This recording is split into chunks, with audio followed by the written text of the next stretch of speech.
Cool. So we can get started on analysis stuff now. I've been working on translating and recording the previous 2 chapters that you've just listened to pretty much nonstop for the past couple of days. And so I actually have a pretty good chunk ahead of where I usually am. We're going through entries 17 through 24, which means we're actually making a lot of headway through the book. The fact we're on 24 means what? 24 divided by 8 is 3. So we're 3/10 or 30% through the book. We're 30% done.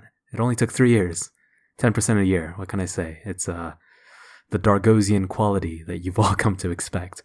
It takes time. But in all seriousness, for a lazy ass like myself, getting 30% done with anything is a pretty significant feat. The last time I was 30% done with anything was when I was arguing with a friend who said that it was perfectly okay to wear socks outside in after you had already worn them inside in. And during the course of that argument, I was about 30% done with life. It was actually a little bit more than that, closer to 80%, but, rounding, math, all that stuff, calculus. Brings it down to around 30% by my estimation. All that aside, going back to important topics, the previous analysis C, actually ended with entry 16. As you may have gleaned from my rounding expertise earlier, I am a math expert, and for those of you who aren't, 16 divided by 80 is actually 2/10. So it used to be 20%. And in the span of a week, we got to 30%, which may seem like a lot, which may seem like we're rushing. We're going through 10% a week now.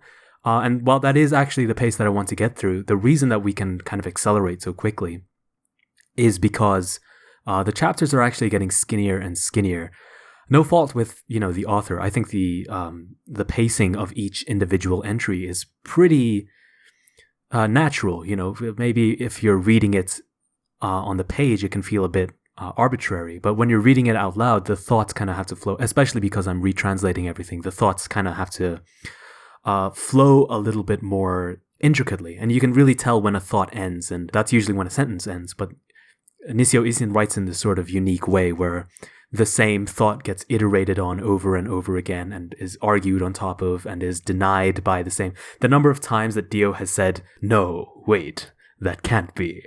I thought something wrong." Like, you could probably control F that and get something in the hundreds. It's a ridiculous amount. But it just goes to show that Dio is engaged in the process of thinking rather than simply outputting, the final statements after he's done all of the thinking. It's not just a string of conclusive remarks. It's actually a bunch of contradictions and all that. So, it's not an essay, it's a diary. And so I really like that. I do like the idea that because these chapters are getting shorter, I do like the image that Dio just has less and less time every single day to write in his diary. So he just dedicates what time he has before he has to go talk to Vanilla Ice about the best way to kill dogs or something. I too actually have been spending a little bit of time every day learning German on Duolingo. And much like how Dio spends what spare time he has writing his diary, you too can spend only 5 minutes every day and learn an entire foreign language. With but a few swipes of your finger, you can download for free the Duolingo app on iOS and Android. And as a special offer, you can get 10% off of Duolingo Plus with the special discount code KILLDOG, so you can go ahead and try that. I'm just joking. I don't have a sponsorship with Duolingo. I don't even know where that came from. Or as the Germans would say it, ich habe kein Sponsorship mit Duolingo. At least that part was true, all right? I'm not a complete liar. I don't mean to bait you guys with fake discount codes, but what can I say? That's just my sense of humor. Anyway, enough with the horsing around. Let's get to the analysis. I wanted to start off with a couple of corrections to my previous analysis. The first one was something that someone mentioned in the comments. The world was never actually stated by Araki in any source, really, to have originally had the idea of containing every single stand power. I don't know where I got that idea from. I thought it was from one of the Jojonium interviews that are at the back of each of the volumes. Unfortunately, I don't have any of the Part 3 volumes, let alone specifically the very final volume that has the interview regarding Dio. But I swear that I saw at some point an interview with Araki where he specifically says, "Oh yeah, the world was supposed to be every single stand power." So my stance going on this forward is I can't spend more than a little bit of time researching every single one of these chapter analyses.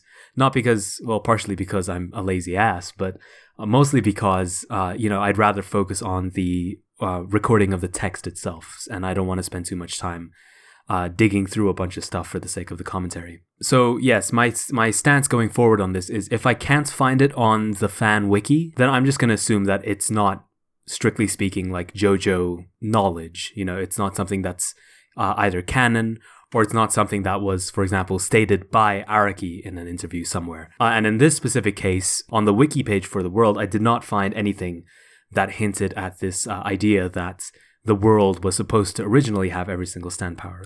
So that's just one clarification. Another thing, though, to get to actually the chapters that we're supposed to be discussing, I mentioned in the previous one that Dio, that maybe, the reason why Jonathan and Dio can share Hermit Purple in this interesting way is because Dio is actually a bit more like Jonathan that we expected. And we can say this, we can still say this because, not only because of their physical builds, let's say, but, their charisma, the force of the character, their determination to get things done. The difference is that for Dio, those virtues, let's say, end up being used for the sake of evil. And so they become not virtues at all, but rather tools of self-interest, acting against virtue. We see in Dio this immense ability to create evil and chaos, even before he turns into a vampire. And then afterwards, we see a literal manifestation of that when, as someone pointed out in the comments, he's fusing cats and birds and people together and creating all these different sorts of monsters just for the sake of it, just because he can. And so he becomes like this force of nature all by himself. The only reason Dio's plans are ultimately foiled is because Jonathan has that resilience and that strength of character to resist him and to fight against him, even if it means going through all the trials and tribulations that Jonathan does end up going through, losing his master, learning a completely different form of martial arts. All of those tools of growth are there to provide like an outlet for Jonathan's side of how he uses those same virtues. And in the end, he too, through Hamon, through the power of the ripple, ends up being a force of nature himself. And it's in a more like primal and hormonal sense. That's harmo with an A, not hormonal. Harmonal with nature itself. He's not creating abominations of nature. He is actually helping to regrow and nurture. And of course, part one is very much about that journey of growth in needing to have to take up that responsibility after, your master has died and all that, in order to take out the great evil, built very much from the same virtues that you yourself celebrate, let's say. That's the whole reason for Tarkus and Bruford, because again, they had been born from that same virtue, but they had been twisted into evil, and so they are eventually redeemed by Jonathan. And so actually that's a pretty nice summary of Jonathan's character development from part one. None of that compares to the trauma that Speedwagon had to endure of losing his hat, his bladed hat. But Jonathan, of course, did have to go through his fair share of trouble as well. But the reason I'm getting at this, the reason I'm saying that, maybe Jonathan and Dio are similar after all, the argument that I gave in the previous commentary is that Dio actually liked George Joestar as a father. Now that's, of course, in these chapters gets completely debunked because he straight up says, look, I may have said that I respected George more as a father, George Joestar more as a father, but that does not mean that I like him any more than Dario Brando. And that's a fair enough argument to me. I guess I was simply bamboozled by Dio's original statement. Dio actually, sort of spits in the face of this idea that George Joestar was in any way even a force of change that made him act in a different way. In fact, he specifically goes out of his way to say that George Joestar in no way affected his personality. And in fact, the most valuable thing, the thing that he was most scared of losing under George Joestar, his ambition, remained intact for the 7 years that he put on that facade, that mask of a good child. And those are according to Dio's words himself. So I thought that was a pretty cool clarification on his relationship with George Joestar specifically. There's also further clarification. There's always been an interesting foil-like dynamic between George Joestar and Dario, which gets played out at a better level when it goes down to their sons, right? So Jonathan and Dio are much stronger foils because they have those similarities that I was talking about before. And I've mentioned this in different parts of my channel previously, but when you're writing foils, right? For those of you who don't know, foils are characters that writers specifically put in so that the readers can compare them against each other. And my go-to example for this is in Henry V by Shakespeare, in which the main character, Henry V, has this rival called Hotspur. And the two of them, they have the same name. They're roughly the same age, but Henry V is kind of like this layabout, and Hotspur is this very active, emotional person who is always getting involved in the affairs of the nation in a way that the prince doesn't. And so the prince kind of ends up being a bit of a disappointment to his father, and the king at the time, Henry IV, is like, man, if only my child were a bit more like Hotspur. Now, it turns out that Henry V is actually something of a dark horse in that field. But, that comparison is put up and it is explored. The differences between these two characters are exaggerated by the similarities that they share. And in much the same way, the differences between Dio and Jonathan are exaggerated because of the similarities they share in a way that the complete differences between Dario and George Joestar, like there's no overlap on that Venn diagram between Dario Brandon and George Joestar, right? So because there's no similarities at all, you can't do that same sort of exaggeration of the differences. Does that all make sense? I feel like I kind of skimmed through a bunch of points and maybe I didn't articulate it so clearly. If there's questions, then by all means, or if there's any points that you want to add to that, then feel free to comment. One of my favorite examples of a foil in JoJo's Bizarre Adventure itself, and this was actually provided to me by a commenter, is not Dio and Jonathan, but rather Kira, Yoshikage Kira, and Kishibe Rohan from part 4. Because both of these characters, you see, are kind of shut-ins. They reject themselves from society, and they have strange interests. One has his hand fetish, but of course is a serial killer, so you pick which one is the stranger interest. And the other one is sort of fascinated by mimicking reality to the point that he's going to lick the blood off of a spider. Whatever he ended up doing to that spider. Did he eat it? I don't think he did.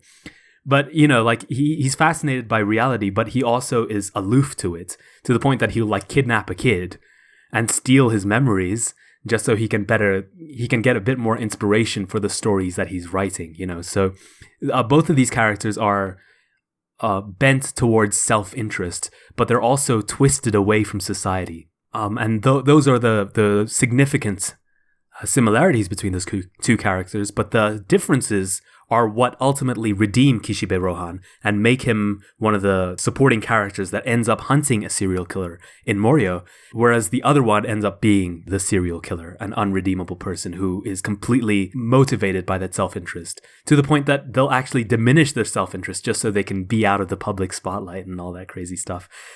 God, part 4 was good. Part 4 was good. So yes, anyway, so that was a long tangent. I was saying, in these entries, not only do we get a bit more of an explication on Dio's relationship with George Joestar, but we get even more on Dio's relationship with his real father, Dario Brando. And once again, that weaker foil, right, between George Joestar and Dario Brando is explored a bit more. We got to see, for example, Dio's response to the letter that was written by Dario Brando. And honestly, some of you guys were saying this in the comments as well, and I get the same feeling. Dario does actually seem to genuinely care for Dio. Or at least the most we can expand that is Dario cares at least for what Dio represents to him. It's hard to know, like obviously it's not him like taking responsibility of the child as, the father. Because if he genuinely felt that way, then he would have been trying to be responsible for the kid ever since he had been born. And obviously that was not the case.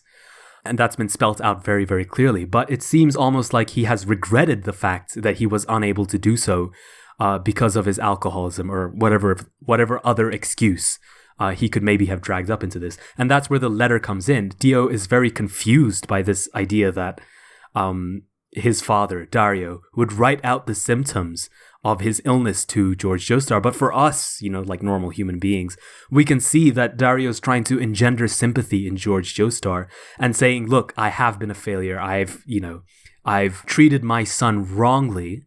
And now when I'm in the twilight stages of my life, and here I am in all of my wretched misery, right? Like I have heart palpitations and my fingers are swollen and endless coughing. I'm dying, and I have been nothing but a pitiable slime ball to my son. So if you can be what he needs, George Joestar, then by all means, please be that person to him.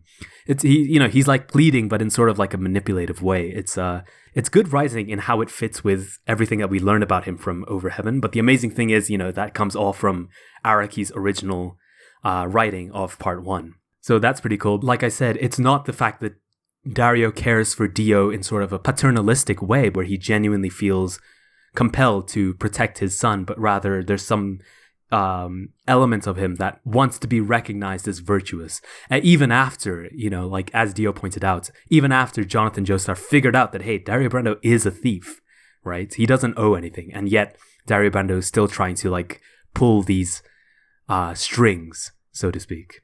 And so, yeah, it does seem to manifest as caring for Dio, if only because Dio is his legacy, right? It's the only thing he has left that he brought to the world. In some ways, it's the only thing he gave to the world to bring back that giving and taking dichotomy.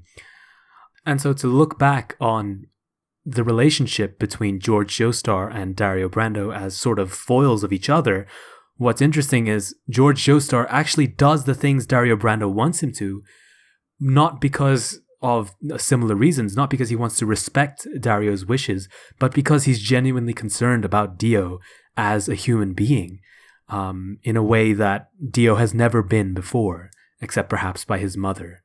And of course, Dio is very suspicious about that, and he's suspicious on this regard with every single noble that he meets. He thinks their generosity or the kindness that they exhibit is, something more akin to what Jonathan, the spoilt youth, felt regarding his inheritances, that it was all cheap to him, and Dio, I think rightfully so, is very angry at that state of affairs, even though it's not necessarily correct. It's just he doesn't have a proper grasp of what the situation actually is. And in that light, I think Dio's statement, the line that he imagines his father saying to him, what was it specifically? "You are my son after all," right? That's what he says.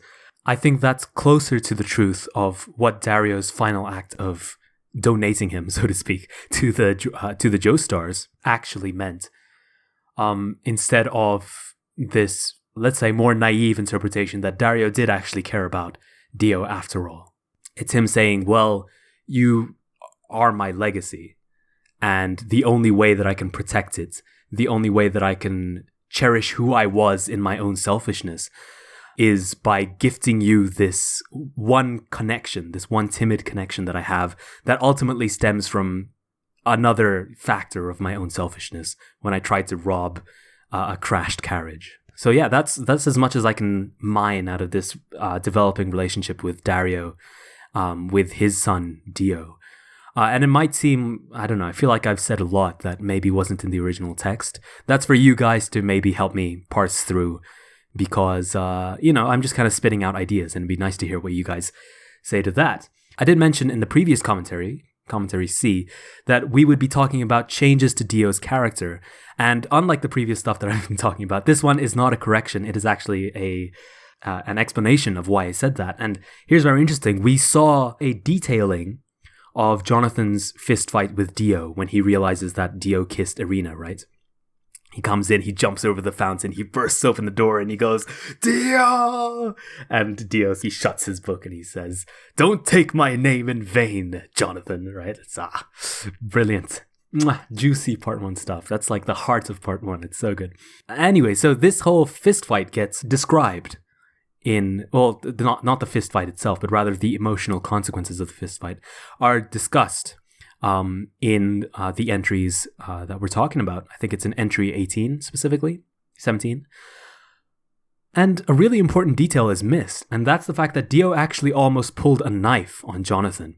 This, of course, gets called back in part 8 when Joshu almost fucking stabs Josuke with a knife, right? The same adopted brother situation, which I think about a lot, actually. But that's for a video where I actually get back to reading part 8, because I haven't read part 8 for a long, long time now. It must be something like years at this point. Several months at least. But to break out of that tangent as well. So Dio's knife is never mentioned. And I thought that was so strange, because for me, that was the moment where I was like, oh, okay, so Dio is very emotional and he's never gonna live this down. That's what I was thinking when I watched part 1. I was like, okay, this is a whole new dimension that we're going to see in this Jonathan versus Dio conflict, right? Like, we're going to see things escalate to increasingly bloodier stuff. And then the end of that episode is, but 7 years passed. And you're like, what? 7 years passed? And then the next episode starts and you're like, wait, but they're friends now. So how did that happen? And the knife, I think, is the sort of the red herring that ultimately kind of skews our understanding of what happened there and makes it sort of incoherent. And so in a way, I actually like that Nisio Isin pulled out the knife from that whole interaction. But the point of Over Heaven to me was the fact that he was not allowed to do that. He had to look at part 1 and part 3 and part 6 and cohesively glue everything together as it was. And removing the knife is sort of cheating in a way, like you're playing by different rules just for that one particular scenario, just because it was inconvenient for you. And so I don't really like that, but I also like it. I'm conflicted about whether the knife should have been removed. It does help everything flow a lot easier. And for all I know, hey, I might have to, in the next commentary, I might have to be like, oh, guys, I have to correct something from the previous commentary. There is actually a knife. And yeah, he talks about the knife. I might have to do that. I don't know. I haven't actually, read Over Heaven. I've skimmed through it, so I know, what I'm recording. But I haven't actually read through every single word of it. And that's a little trade secret that you can do.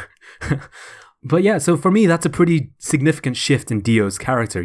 Over Heaven talks about how he cried because he was feeling so significantly upset by this scenario that he couldn't triumph over Jonathan. And yet part 1, the character that part 1 shows, the Dio that part 1 shows, is someone who is willing to literally kill if the going gets tough. There are no rules for him. It's all about whether he wins. And Over Heaven is like, no, actually, oh yeah, I let go of that grudge because I realized I couldn't win. It's a much more tame Dio. And that's fine if you're writing about part 6 Dio, the one who's about to meet Pucci and all that. But it's uncharacteristic for 12-year-old Dio, however old he was. Young teenager Dio, when he is completely motivated by those emotions. Yeah, that's just something I wanted to mention. Tell me what you guys think, whether the knife ought to have been removed, whether the knife being removed is such a significant detail at all, or whether there was some other explanation in the part 1 story as to why Dio was so able to let go of his rage for Jonathan. Maybe I'm misreading the character from part 1. Maybe I'm misreading the character from Over Heaven. Let me know what you guys think. Speaking of Pucci, yeah, we get to hear about Pucci for the first time, and I think that's pretty cool. I won't talk too much about Pucci because he gets he gets a lot.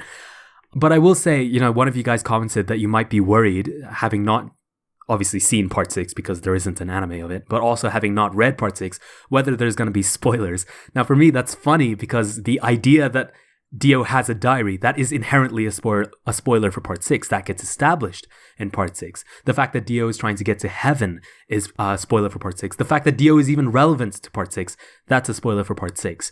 Okay, like an idiot, I did actually end up spoiling a bunch of part 6 just talking about how Over Heaven spoils part 6. So if you don't want to hear part 6 spoilers, there is a timestamp up on the video right now that you can take a look at and scroll to. There should also be a button in the description that you can click, and all of that part 6 spoilery discussion should be completely skipped. Just a heads up. We got a couple of scares. We thought Dio was back in part 4, but that was just the bow and arrow. Okay. We thought Dio was back in part 5, but that was just his estranged son that is technically Jonathan's son. Okay, that's fine. Part 6. Oh no. Oh no, he's back. Even if it's only back as, like a surrogate thing where someone else is doing his job for him, or, he's back as this green baby or whatever, he's still back. And that emotional extreme, I guess I shouldn't have talked about the green baby. That's a spoiler for part 6 as well. Whatever. And in fact, I'm so believed that all of this is a spoiler for part 6. The fact you're listening to Over Heaven is a spoiler for part 6 because I genuinely believe that all of the emotions of realizing that Dio is not only involved, but this was Dio's end game since the very beginning. Like, this is what he wanted all along, and he wrote it in this diary, and it's like this, it's like the Necronomicon in Lovecraftian mythology, this diary with immense arcane knowledge on how to attain heaven, and the only person who read it had to burn it in order to ensure that no one ever got it. Cool stuff. The diary starts with him talking about how Jotaro is passed out, right?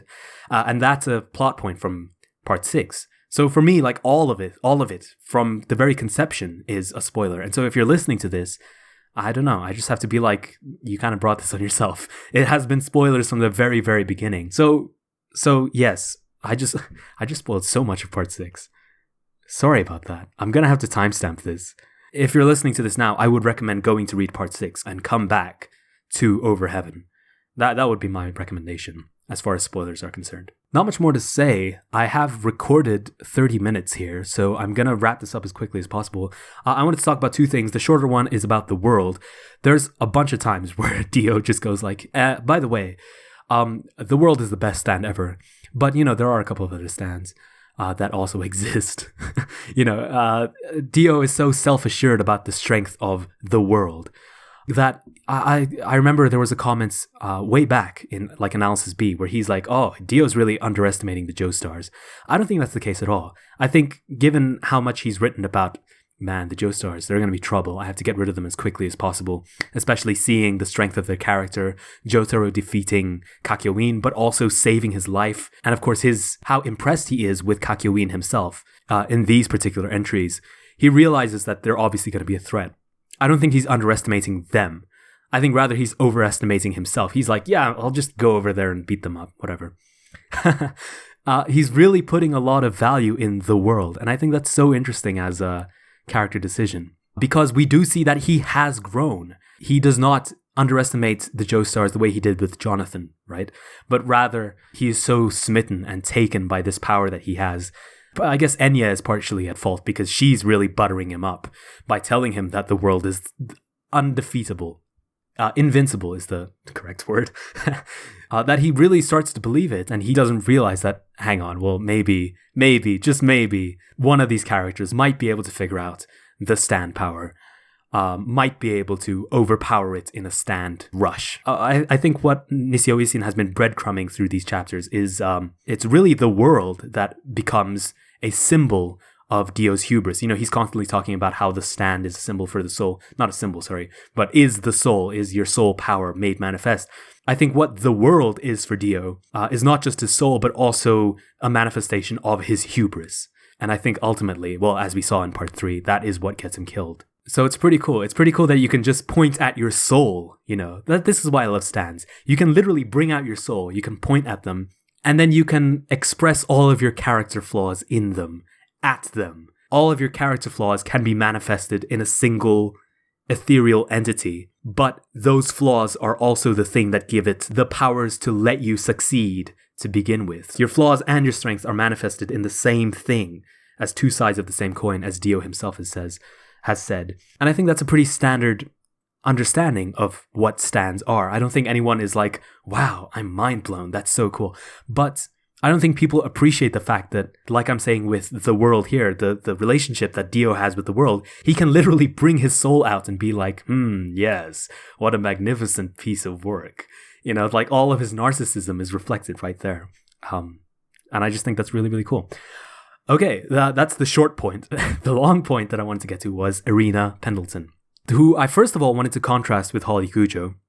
We talked about foils, and to me, Irina and Holly are set up as foils here, where Irina is the person who Dio respects as someone who, took action, motivated Jonathan to, sort of man up essentially and take action for the things that he wants and extend his morality far from the naive sense of duty that he feels as like a young, boy trying to be a gentleman, as Jonathan himself says. Far from, that shallow sense of right and wrong that he inherited, let's say, from George Joestar, from his father, who himself was, as Dio describes plenty of times, who himself was a gentleman.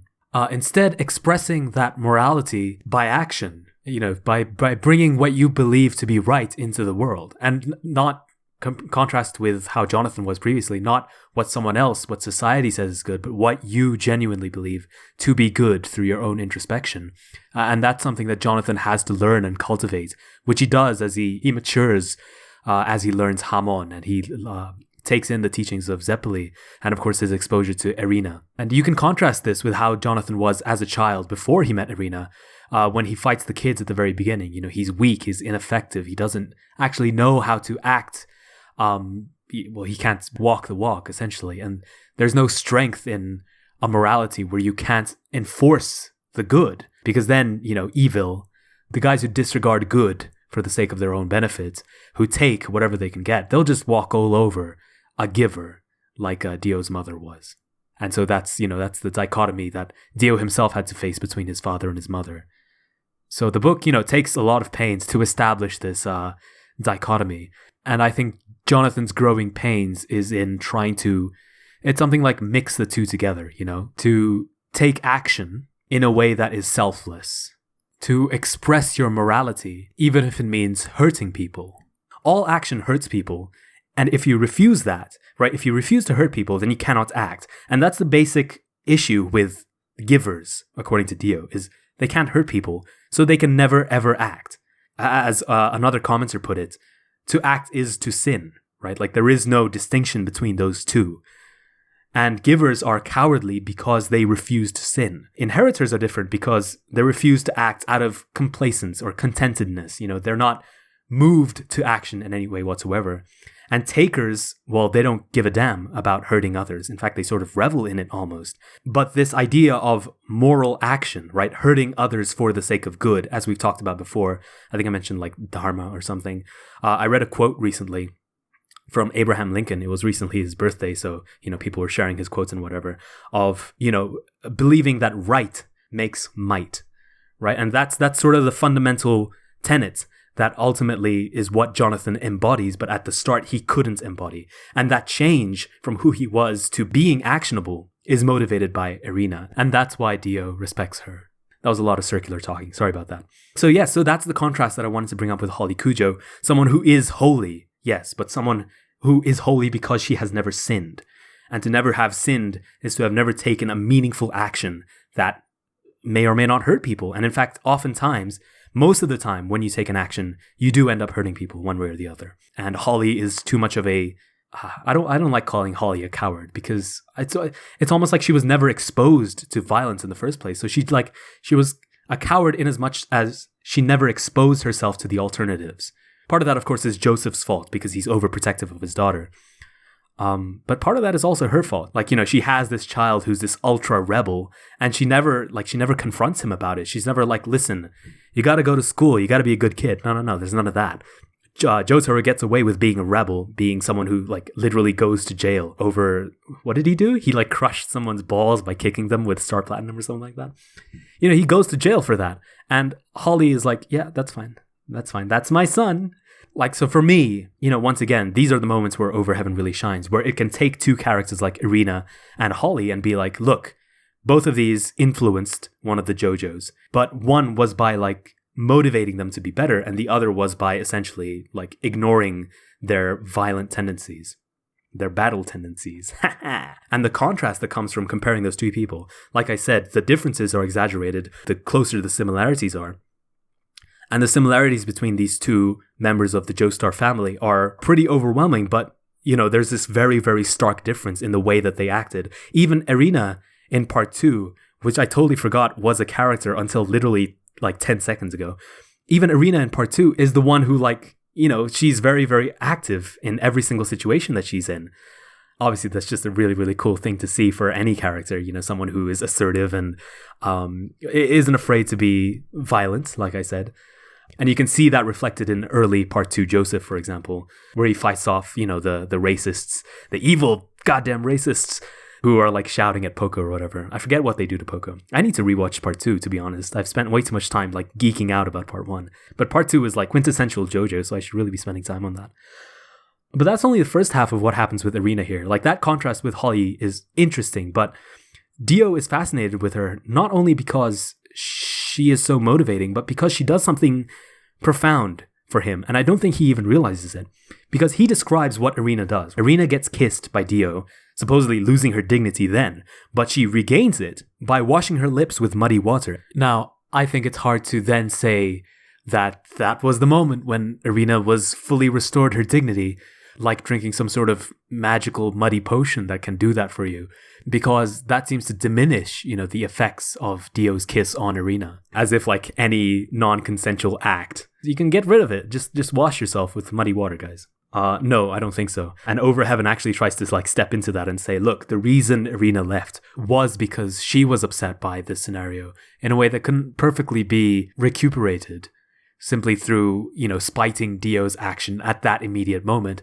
And eventually it affected the whole family and caused them to leave. I think that's a much more palatable state of affairs that Overheaven writes in for Irina. And I think it's a good decision that they made. Instead of simply leaving it as, she lost it and then she got it back. But that mode of thinking, let's say, is Dio's fascinated by that because he thinks that Irina took back something she lost. So Dio, I don't know, Dio has to frame her as a sort of taker, but at the same time, she's like a moral guide for all of these Joestars, right? And I think that phrasing from Dio's perspective is really, really revealing. Someone who took back something she lost. Because I think, and not to be like all psychoanalytic, right? I did mention in the previous commentary that I'm not going to go like super psychological and all this stuff.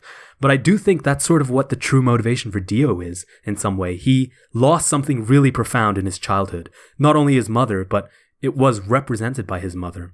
And it wasn't like innocence or anything as well defined as that. It was more like the chance to realize the goodness in people. Does that make sense? Like something about forgiveness. Something about potential too, I would say. Something about needing to look past the flaws in people in order to find the better aspects of them that can affect morally good actions into the world. Dio lost that, and I think that's what he's trying to take back. He just doesn't realize it yet. And so in the previous chapters, he kind of discussed that like, maybe the reason I take is because, once we have that, us takers, once we have that taste of taking, there's nothing that really matches it. But I think it's sort of like, he's motivated to take because he's looking for something specific, but even he doesn't know what it is. And he sees it in Irina because Irina does actually. That's exactly what Irina does. That behavior that I talked about. She forgives Jonathan, for example, for yelling at her and being like, I don't care about you. I did this because I'm a gentleman. It's like, okay, Jonathan, please calm down. She's able to look past that and be like, look, I still have your handkerchief and we can hang out and talk. And again, later, like I've said so many times already, Irina is the one who is able to change Jonathan in such a way that he is able to affect good in the world. She sees his potential and is able to unlock it, so to speak. And Jonathan, in turn, takes those lessons and delivers them to Tarkus and Bruford, as we talked about previously. And I guess, to be slightly religious, at least in language, delivers them out of sin and evil. And so I think framing it like that actually unlocks the central conflict of Overheaven. It's not a story about Dio trying to find heaven. Not really. It's a story of Dio versus Irina. Because Irina is the solution, so to speak. Dio's mother is the question. It's something like that. Dio's mother set him up for a journey to become like a great person. Someone like Jonathan. Someone who is able to inspire good in others. Someone who is able to affect good themselves. But she fails because, like Holly, she was herself cowardly. She was unable to change Dario because she enabled him too much. I think the tragedy of Dio is the fact that the only person who took action and, physically molded him, so to speak, was his father, who had none of this intention to develop him into this sort of person. And so his opportunity to become someone like Irina, it's lost. All of the abuse essentially has withered it down until it's essentially nothing more than a bud. No pun intended. Something that's just waiting to blossom, but it just doesn't have any of the things that it needs to. No sunlight. Well, obviously for a vampire, no sunlight. But more importantly, nothing enriching in the soil. Everything is just corrupt and destructive. And, he's trying to take things. He's trying to gather as much as he can in order to find the thing that will nourish that bud. But he's just not finding it because he's looking in all the wrong places. Because it's all the things that his father has taught him, who never knew anything about all this stuff in the first place. And I think that's the tragedy of Dio that Overheaven is trying to spell out. I think that's been enough rambling. I've been talking for an hour. Wow, I'll have to cut a lot of this out. Or we'll see how much of that was just umming and erring while I thought about, this, honestly, a pretty serendipitous idea. Certainly it was not in my notes at all. So I'm glad I got the chance to talk it out with you guys. And hopefully you guys are still around. You guys are still listening. I'd love to hear your comments. Love to hear what you think. And I will see you for future chapters. We'll be seeing Pucci. We'll be seeing Heaven, I suppose. Take care, guys.